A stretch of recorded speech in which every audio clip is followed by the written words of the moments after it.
I'm Bambi Francisco with a segment of Lessons for Entrepreneurs, and joining me to share his experience as an entrepreneur is Jason Goldberg. He is the founder of Socialmedian, which is a social news site. He also founded Jobster. Jason, thanks for joining me. Thanks for having me. And we had a discussion earlier. You were talking about how you raised $50 million for Jobster and raised well under $1 million for Socialmedian. So clearly you've learned a lesson about fundraising, and you've made the choice not to raise too much money. Of course, Socialmedian is just starting out, but what are some lessons you've learned about fundraising? Sure. Well, I'd say the biggest lesson I've learned when it comes to just the financing companies is keep your startup small and keep it resource constrained in the early days. In some ways, money is a temptation to do more than you should be doing. It tempts you to build larger teams than you need. It tempts you to see beyond kind of where you're at today and try to think about where you need to go. And I think the number one thing that a startup needs to do early on is product, and product.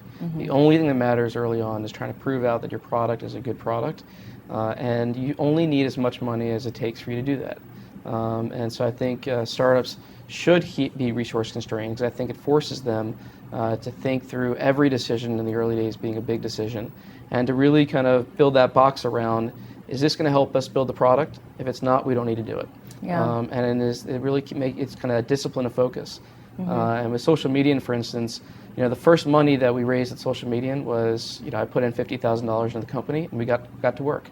And then we went out and said, well, in order to last a couple more months, we need 50,000, 100,000 more, and we went and brought that in. But what we didn't do is go out and raise a few $1 million, because that was well more than what we needed. And I strongly encourage startups to think about, what do you need in order to get going and to prove your first milestone? Then work to your next milestone, and just focus on the product early on. Now, as you approach, you've already raised $600,000 or so, and as you go forward in fundraising, are you going to try to reach break even?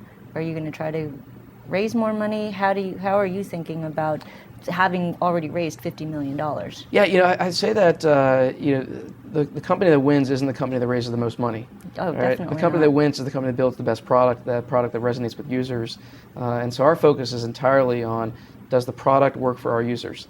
I spent all day, every day, worrying about what are our users doing on the site, what are they telling us in terms of their feedback, and how do we improve the features? I don't even think about financing, maybe to my detriment, because sometimes the mentality I'm in right now is, I have enough money to last a few more months, that's fine. What's your burn rate? It's really small. We've got enough money right now to last several months.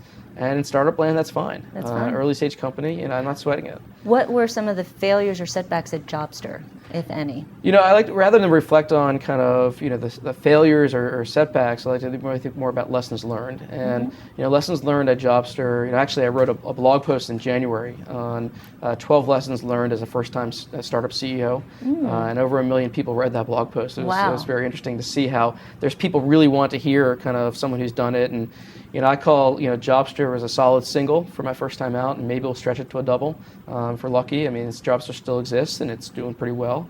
And we'll see where the current CEO takes it, and I'm working hard with him to try to make that company successful. But my focus right now is really on taking the lessons I learned at Jobster and building that into my new company, Socialmedian. And what are those? And some of those lessons are, it is things like keep it small.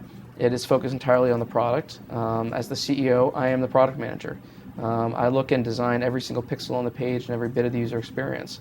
I run customer service. I run QA. I do the dishes. I take out the garbage.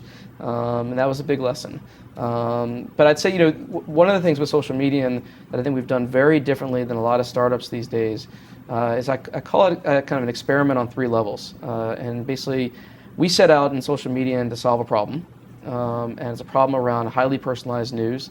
But then we came up with a thesis on how to do that, which was that people who share common topical interests can help each other figure out what to read on a given day. Whereas it used to be that the editors of the newspaper would tell you what to read on a given day. We said, well, maybe real people could do that for each other across many different sources and topics.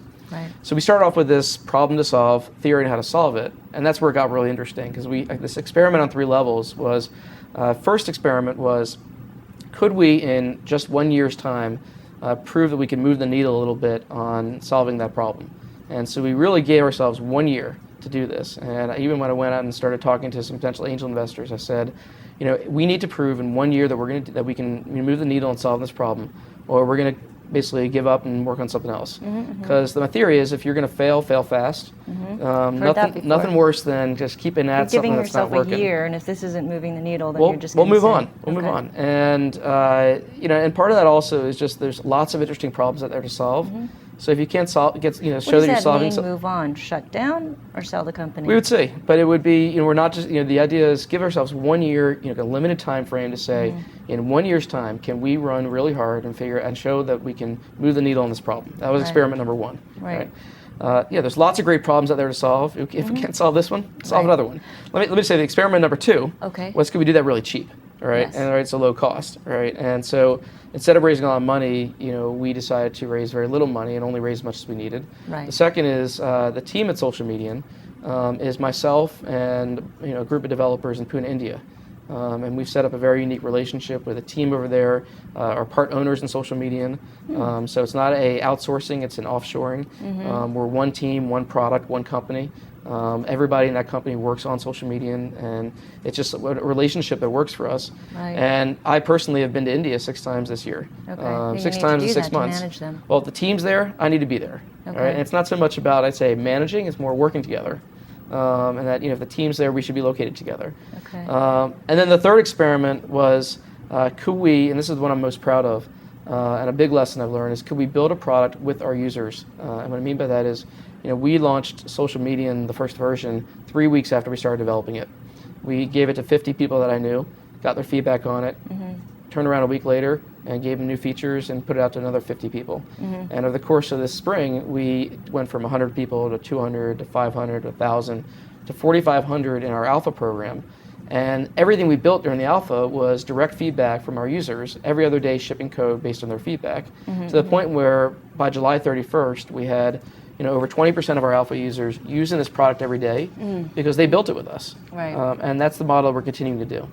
And now you have 10,000. Now a month later, we've more than doubled that, and the goal is just to keep going and keep our users actively involved in it. Okay, all right. So good to have constraints. Raise a little money. Give yourself a timeline, maybe a year in your case, and if you're going to fail fast. Absolutely. All good pieces of advice. Thank you very much. Thanks, Jason. I've been speaking with Jason Goldberg. He is the founder of Socialmedian. I'm Bambi Francisco.